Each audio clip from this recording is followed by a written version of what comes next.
Assalamualaikum warahmatullahi wabarakatuh.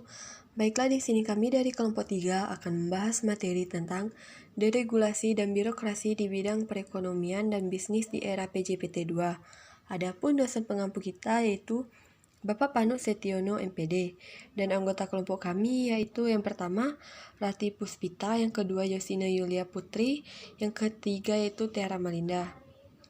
Langsung saja, materi yang pertama yaitu pengertian deregulasi dan debirokratisasi. Materi yang kedua yaitu deregulasi dan birokrasi di sektor perbankan. Yang ketiga yaitu dampak deregulasi dan birokratisasi, di mana materi ini akan dijelaskan oleh Saudari Rati Puspita. Kepada Saudari Rati Puspita, saya persilahkan. Baiklah, terima kasih kepada moderator. Di sini saya akan menjelaskan materi saya. Yang pertama yaitu pengertian deregulasi dan debirokratisasi. Deregulasi merupakan kegiatan atau proses menghapuskan pembatasan dan peraturan yang bersifat menghambat. Sedangkan menurut Weber Griffin 2004 halaman 41, debirokratisasi adalah upaya untuk menyederhanakan suatu prosedur yang dianggap terlalu berbelit-belit. Debirokratisasi juga diartikan sebagai prasyarat bagi pembangunan ekonomi dan upaya penciptaan industri modern. Tanpa debirokratisasi, tidak mungkin dicapai ekonomi modern yang berkelanjutan, industrialisasi yang cepat, dan take off into self-sustained growth. Nah, dalam menyongsong PJPT 2 yang diidentifikasikan sebagai era tinggal landas, masalah yang harus menjadi perhatian adalah masalah tuntutan pengembangan sumber daya manusia. Karena hal ini adalah masalah sentral usaha mensukseskan pembangunan pada PJPT 2 dan pembangunan selanjutnya yang berkesinambungan. Hal itu sesuai dengan pendapat J.B. Sumarlin yang menyebutkan bahwa ada 3 bidang strategi dalam PJPT 2 yang merupakan bagian integral dari pembangunan nasional, yaitu pembangunan mutu sumber daya manusia, peningkatan tabungan nasional, dan pembangunan kelembagaan. Sehingga di dalam memasuki PJPT 2, faktor pengembangan sumber daya manusia merupakan syarat dan tuntutan yang harus dilakukan. Nah, apa PJPT 2 itu? PJPT 2 itu yaitu pembangunan jangka panjang tingkat 2. Nah, selanjutnya yaitu deregulasi dan birokrasi di sektor perbankan. Peranan perbankan sebagai lembaga perantara, financial intermediaries, antara peminjam dana atau debitur dan pemberi pinjaman atau kreditor sangat vital dalam era pembangunan. Dalam menjalankan fungsi tersebut, perbankan dituntut untuk dapat melakukan efisiensi yang biasanya diukur melalui besar kecilnya biaya intermediasi. Biaya intermediasi yang tinggi akan menyebabkan tingginya biaya investasi yang dibebankan pada debitur atau peminjam dana, yang selanjutnya akan membebankan kembali pada harga jual produk hasil investasi tersebut. Menurut Pangestu dan Karp 1987, biaya intermediasi perbankan di Indonesia pada tahun 1986 lebih tinggi dari Malaysia dan Thailand.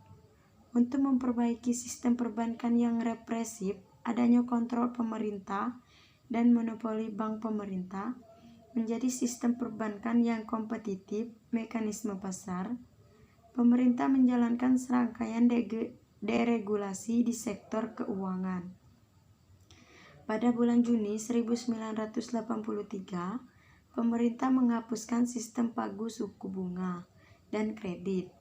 Dengan tingkat suku bunga yang relatif tinggi, melalui mekanisme pasar, dana dari masyarakat meningkat tajam sehingga terjadi kenaikan dana untuk membiayai investasi.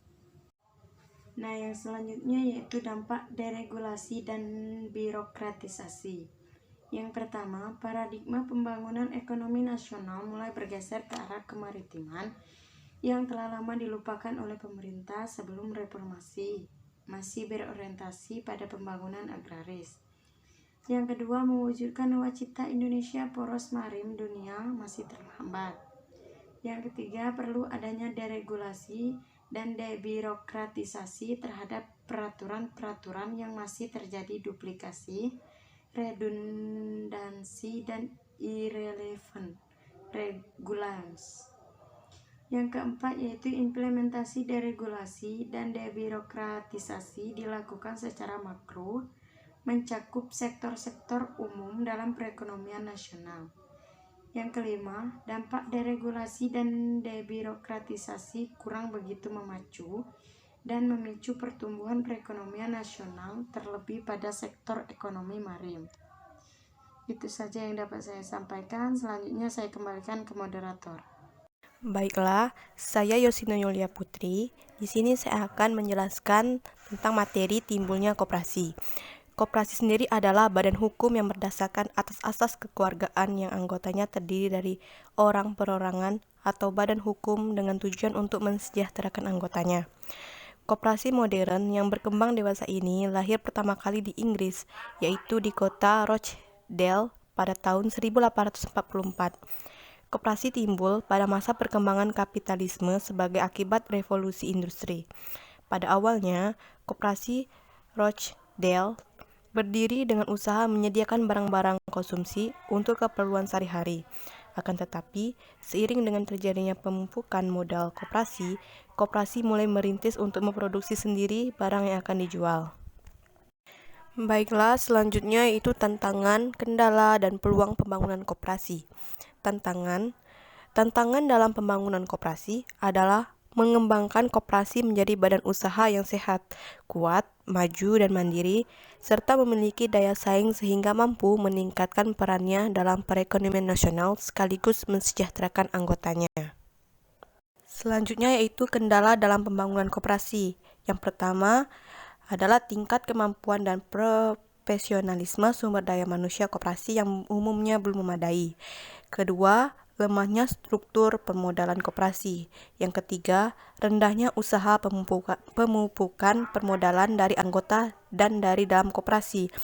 Yang terakhir yaitu serta terbatasnya akses koperasi ke sumber permodalan dari luar. Selanjutnya, peluang. Yang pertama terdapat dalam Undang-Undang Nomor 25 Tahun 1992 tentang perkoperasian. Yang kedua, pertumbuhan ekonomi yang cukup tinggi. Dan yang ketiga, kemauan politik yang kuat dari pemerintah dan berkembangnya tuntutan masyarakat untuk lebih membangun koperasi dalam rangka mewujudkan demokrasi ekonomi yang berlandaskan Pancasila dan Undang-Undang Dasar 1945. Baiklah, itulah yang dapat saya sampaikan. Saya kembalikan kepada moderator. Baik, terima kasih kepada Yosina. Materi selanjutnya yaitu tentang pembinaan usaha kecil. Usaha kecil sebagian kegiatan ekonomi rakyat berskala kecil memiliki peran sentral dalam perekonomian Indonesia. Walaupun krisis ekonomi telah mempropagandakan kehidupan bidang usaha besar dan menengah, ternyata usaha kecil tetap tegar dan berjalan marak di kawasan kehidupan ekonomi tingkat bawah. Selanjutnya yaitu peran pokok usaha kecil. Yang pertama ada sebagian penyerap tenaga kerja, yang kedua sebagai penghasil barang dan jasa pada tingkat harga yang terjangkau bagi kebutuhan rakyat banyak yang berpenghasilan rendah. Yang ketiga sebagai penghasil devisa negara yang berpotensial karena keberhasilannya dalam memproduksi komoditi ekspor non-migas. Selanjutnya, pembinaan dan pengembangan usaha kecil dilakukan melalui langkah-langkah sebagai berikut. Identifikasi potensi dan masalah yang dihadapi oleh usaha kecil. Yang pertama, penyiapan program pembinaan dan pengembangan sesuai potensi dan masalah yang dihadapi oleh usaha. Kedua, pelaksanaan program pembinaan dan pengembangan. Yang ketiga, pemantauan dan pengendalian pelaksanaan program pembinaan dan pengembangan bagi usaha kecil. Selanjutnya, perekonomian Indonesia di tengah perekonomian dunia. Dalam satu dekade terakhir, perekonomian Indonesia menunjukkan konsistensi yang positif.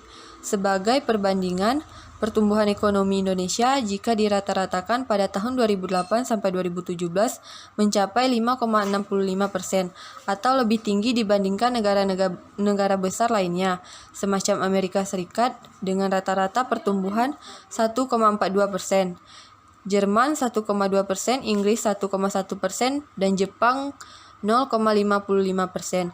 Begitu pula dengan kontribusi terhadap pertumbuhan global. Indonesia berada di posisi kelima dengan 2,5%. Selanjutnya yaitu kesimpulan dari materi kami adalah deregulasi adalah merujukan pada hal pengurangan atau menghilangkan suatu aturan yang mampu menghambat aktivitas ekonomi tertentu, khususnya dalam hal persaingan dan juga pasar bebas. Birokrasi adalah istilah yang mengacu pada organisasi yang kompleks dengan sistem dan proses berlapis-lapis. Sistem dan produser ini dirancang untuk menjaga keseragaman dan kontrol dalam suatu organisasi. Birokrasi menggambarkan metode yang ditetapkan dalam organisasi atau pemerintahan besar. Alasan deregulasi dan birokrasi yaitu yang pertama mempromosikan persaingan, yang kedua mengurangi biaya menjalankan bisnis, yang ketiga memaksimalkan kesejahteraan rakyat, dan yang terakhir adalah alasan awal regulasi tidak lagi relevan.